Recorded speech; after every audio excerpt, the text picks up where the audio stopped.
To the citizens of Europe, America, and Canada, a quick message from Africa. If you do the maths correctly, you will find that the billions of dollars and euros that your governments are sending to conflicts abroad is the heavy cost of their own incompetence and their complete failure in rising up to the high pragmatic work standards required in pristine international diplomacy. Your governments are paying the price for them mishandling, ignoring, and playing with the Minsk agreements. Period. They won't tell you this. They are doing everything so as to avoid their own incrimination and their own culpability. That is why you have all their confusing excuses, finger-pointing, and fear-mongering in complicity with your media. And if you do not hold them accountable for this incompetence, allow me to warn you today that there are at least 2 other similar conflicts brewing in the same region near Ukraine, where a Russian-speaking minority is similarly requesting Russia for help because of persecution from their pro-EU central government.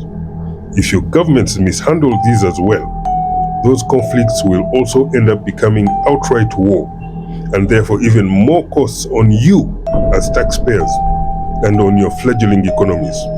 Lastly, literally every year that goes by, we Africans who once studied and lived abroad in Western countries, we have increasingly deeper concerns on the rising racism, xenophobia, hate speech, and human rights abuses in your countries, plus the stifling of freedom of speech, the rising state authoritarianism, the toxic and irreparable divisive politics, the obvious media bias, the free fall of journalism ethics, shadow banning, censorship of alternative views, and manipulation in your independent mass media as well as in your social media companies. This constitutes an increasingly disturbing infringement to your rights to accurate and independent news and information so that you and all the voters in your countries can make their own informed decisions on all important matters regarding your livelihoods, your religious freedoms, the use of your taxes, the good functioning of your social services, the safety and beauty of your communities, and the democratic processes in your countries.